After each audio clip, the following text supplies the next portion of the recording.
President Trump's problems are deepening after a dramatic week in the Robert Mueller probe, and even his allies are worried about what might come next. Trump has become increasingly enraged about the special counsel's probe after a week in which his former personal attorney Michael Cohen pleaded guilty to lying to Congress and affirmed his full cooperation with Mueller.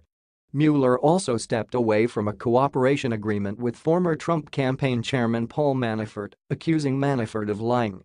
And the author and conspiracy theorist Jerome Corsi publicized a draft plea agreement with Mueller, even as he rejected the deal. It is something that has again taken the president way off message, and it creates a sense of political doom or disaster, said one Republican strategist with ties to the White House. It's hard to tell what you're dealing with until you actually have charges. Another GOP operative had an even pithier summation, darkness falling, the source said. The Cohen deal is the most troubling development for Trump, given that his former fixer is now acknowledging that talks about building a Trump Tower in Moscow went on for months longer than he had originally stated.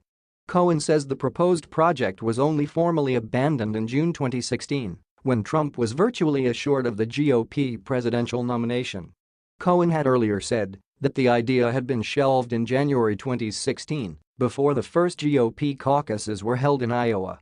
Separately, BuzzFeed News reported that one element of the proposed tower deal would have installed Russian President Vladimir Putin in a $50 million penthouse. There is nothing criminal about such a plan, but it is the kind of personal, striking detail that adds to Trump's political difficulties on Russia.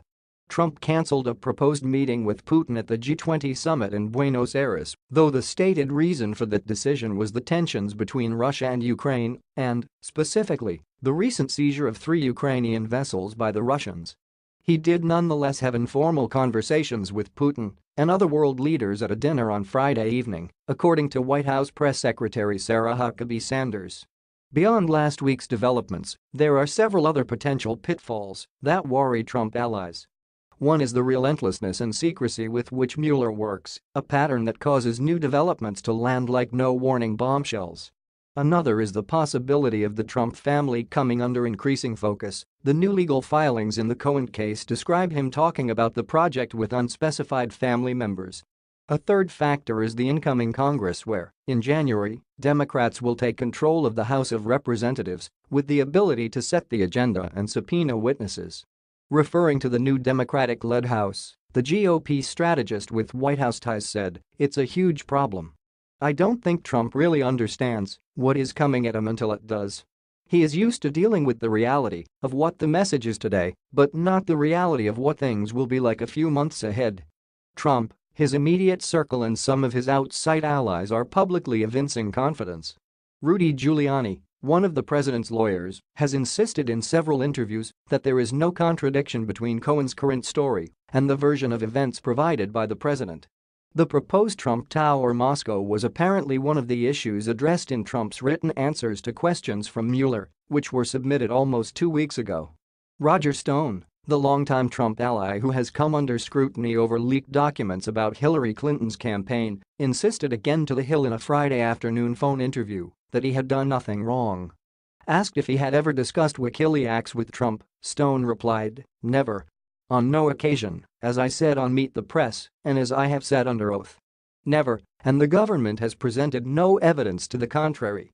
Stone insists that he is being targeted for his support of Trump and his vehement opposition to Clinton. Trump himself has repeatedly lashed out at Mueller's probe as a witch hunt. On Friday, from Buenos Aires, he tweeted a defense against the charge that the Trump Tower talks were suspicious. He said that he had continued to run his business while seeking the presidency, very legal and very cool, he asserted, and added that he had lightly looked at doing a building somewhere in Russia. Put up zero money, zero guarantees and didn't do the project. Witch hunt. The tone of the president's tweets, however, has itself sparked speculation that he is feeling the pressure as never before. It is also notable that developments pertaining to Cohen appear to fuel his ire in an especially potent fashion. Trump was infuriated by the original raids on Cohen back in April.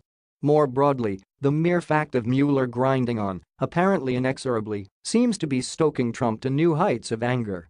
Mark Zaid, a D.C.-based attorney who specializes in national security matters and has represented clients from both parties, said that while it was clear the stress and pressure on Trump was increasing, It was important to keep in mind that does not necessarily equate to criminal culpability. Zaid added, however, that the outlook for Trump was becoming bleaker all the time. "I would say with every close confidant who does down in flames, as we have seen now on multiple occasions, the waters surrounding Trump get deeper," Zaid said. The question, of course, is will he drown?